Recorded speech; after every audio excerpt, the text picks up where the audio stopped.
Ascendió a 18 la cifra de muertos en Perú como consecuencia de las movilizaciones que se han producido allí después de la sacada del poder de Pedro Castillo. Pero pensando además que en un solo día mataron 17. 18 y van 46, pero en un solo día la mitad. 18 es con el de hoy, creo, pero el lunes o ayer, el lunes fueron 17. Sí, 17. De un solo tablado, eso día. es demasiado. Van 46 muertos después de el golpe y apresamiento de Pedro Castillo. Y 46. Y en Brasil no pasó lo peor, quizás no en esa proporción, precisamente porque quizás porque estaba todo despejado, estaba vacío y una seguridad mínima.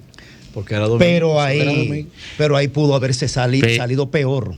Sí, pero en el caso de Perú es en el interior del país. Sí.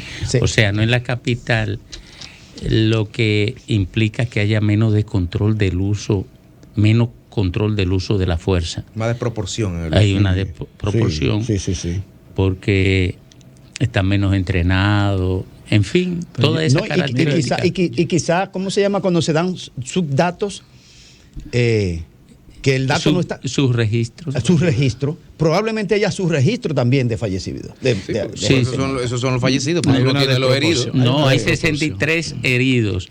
Y de eso hay una parte que se muere. Tú sabes que un médico, el director de, no sé si de Puno, de salud de Puno, o el que fue en Puno ahí, o el director de un hospital, él declaró que no entendía cómo estaban disparando hermanos contra hermanos, pero que además los soldados estaban usando un tipo de bala que explosionaba dentro del cuerpo. Sí, bala expansiva. Óyeme eso. Los perdigones. Balas de fusiles. Que él mismo declaraba que él no entendía por qué. Que cómo era posible que se estaba disparando para contra civiles, destruir el organismo de la persona impactada. Eso son municiones de guerra. Eso no se va a detener mientras que la presidenta Dina Boluarte no llame a elecciones. Incluso ellos están soñando con que ella va a lograr terminar los 6 años de periodo que le restaba, el tiempo que le restaba a Pedro Castillo para los 6 años, pero no se va a poder. Ella no ha logrado ni siquiera tener la fuerza suficiente en el Congreso para que sea más legítimo su periodo de gobierno.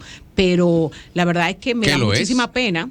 Es legítimo porque eso establece la Constitución peruana, pero el problema es está legal, en que la pero gente... no es legítimo. Exacto. Pero la gente que sigue a Pedro Castillo, que todavía está reclamando una restitución del poder, ellos están en pie de lucha y no van a parar. Y entonces el problema está en que no solamente tienen la gente de Pedro Castillo, tienen también los fujimoristas, tienen también esas fuerzas y esos partidos políticos pequeños en Perú que no logran sumarse a uno y no logran hacer una fuerza que le permita a ella gobernar. En función de la decodificación geográfica de dónde ocurren los eventos, tú también te das cuenta que ese conflicto es una expresión, y sobre todo es de la profunda desigualdad y exclusión que ha tenido Perú en todos los años.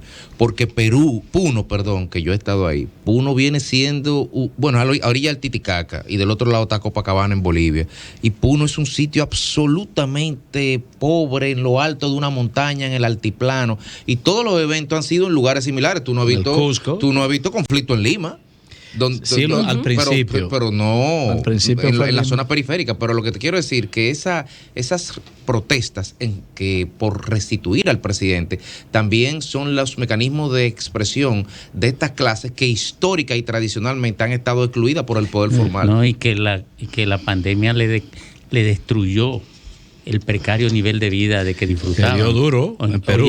Entonces, ahí eso es complejísimo. Oigan, ¿por qué, señores? Primero, porque quienes están exigiendo adelanto de las elecciones son los fujimoristas, o sea, a quienes derrotó Pedro Castillo.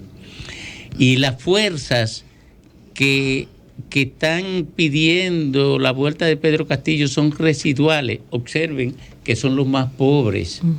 Oye, son los más pobres que no tienen peso importante en la actividad política y se camuflajea todo. O sea, en las movilizaciones están los que quieren que Pedro Castillo regrese, pero no tienen fuerza para imponerse. Y los que quieren que se convoque a elecciones, que sí tienen fuerza para oponerse. Entonces en Lima están refugiados los que tienen poder político para mantener el status quo y los que han podido... Y los responsables de esa exclusión. Exacto, y los que han podido protegerse del daño de la pandemia. Es una situación compleja. Ahora, el conflicto también ha sido un poquito amainado en los últimos tiempos porque hay un estado de excepción. No es tan fácil reunirse porque significa que te van a disparar. Porque ellos le están disparando a pequeños grupos. No ha sido a grandes manifestaciones. Sí, ahora, yo hacía pero los que salen a la calle. Los que salen a la calle, pero te digo, pero es un estado de excepción. Los guardias están en la calle con orden de disparar. Pero fíjate la pasividad del liderazgo latinoamericano con ese proceso. Tú no ves los presidentes latinoamericanos ni reclamando. ¿Quieres que te diga algo bien cruel? O sea, es que ya lo están viendo como una especie de normalidad.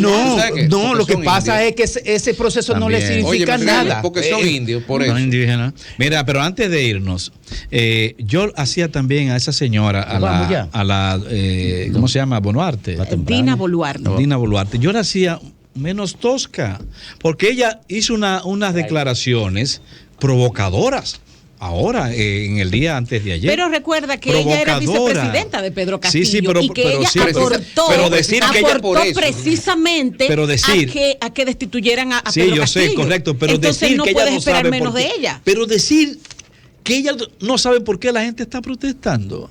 Y que ella no entiende las demandas. La loca, textualmente, no, pero que porque ella sabe tan lejos no, porque es una provocación. Porque incluso ella hizo denuncias de muchas de las cosas que estaba haciendo Pedro Castillo y de cómo él comenzó el proceso para cambiar la Constitución.